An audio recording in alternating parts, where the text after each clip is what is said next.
Donc c'est une association d'anciens combattants comme toutes les autres, hein. Il n'y a pas de particularité au niveau des statuts des anciens combattants, on a la même chose. Les missions qu'on s'est fixées, c'est d'aider nos camarades par tous les moyens possibles et inimaginables, soit seuls ou soit avec l'Office national des anciens combattants, des victimes de guerre, pour faire prendre en compte leurs problèmes, avoir quelques fonds pour eux, les diriger pour du travail, et ainsi de suite. Voilà. On a aussi nous un réseau de camarades qui sont chefs d'entreprise ou qui connaissent des entreprises, et on travaille aussi avec eux pour ça. Bien sûr, on les aide financièrement avec notre propre argent, puisqu'on n'a aucune subvention, on n'a rien du tout. Donc ce sont nos cotisations qui permettent d'aider nos camarades. Et la cérémonie d'aujourd'hui, c'est comme on a fait notre assemblée générale à Hollande-Sainte-Marie, puisque notre camarade Arnaud Olaran a créé sa section en février. Donc on a décidé de faire ça chez lui pour les défenseurs. Et donc on profite de ce moment-là bien sûr pour faire une cérémonie de souvenir aux morts de l'Oron, mais qui s'inscrit dans le 100e anniversaire de l'anniversaire de la Grande Guerre.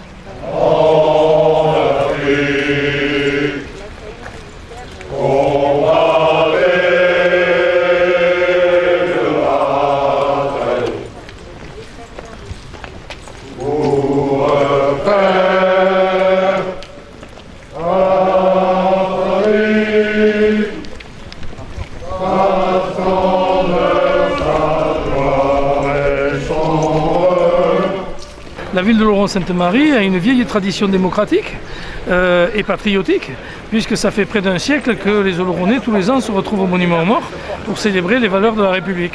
Au fur et à mesure que le temps passe, et parce qu'heureusement on est dans un monde qui est un peu plus pacifié que celui de la moitié du XXe siècle, les anciens combattants vieillissent et les générations qui viennent devant le Monument aux Morts sont de plus en plus âgées. Nous cherchons donc une solution pour essayer d'avoir des gens plus jeunes.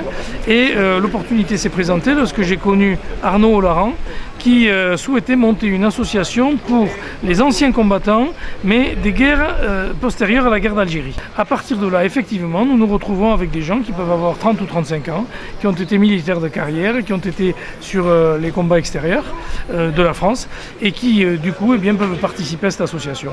Donc c'est un bonheur pour nous de les accueillir, nous les avons aidés, et nous comptons beaucoup sur eux pour petit à petit reprendre le flambeau, et faire que dans 10 ou 15 ou 20 ans, lorsque les générations du feu, de 40 c'est déjà fait, mais de la guerre d'Algérie par exemple auront disparu, il y ait de nouvelles générations qui perpétuent les valeurs patriotiques au Monument aux Morts d'Oloron.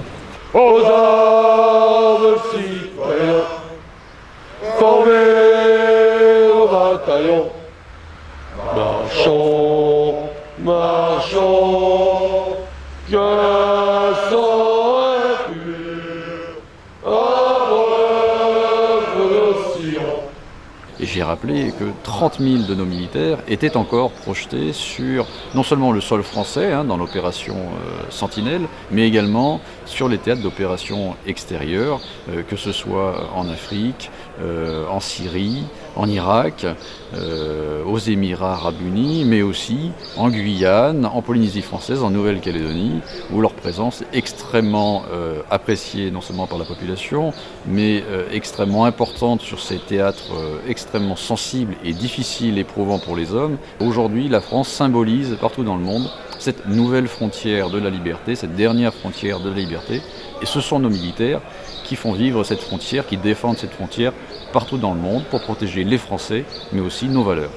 Ce drapeau, Monsieur le Président, ce drapeau aux couleurs de la France, je m'engage à le porter avec honneur, fidélité, fierté et courage lors de toutes les cérémonies dans lesquelles je serai convié.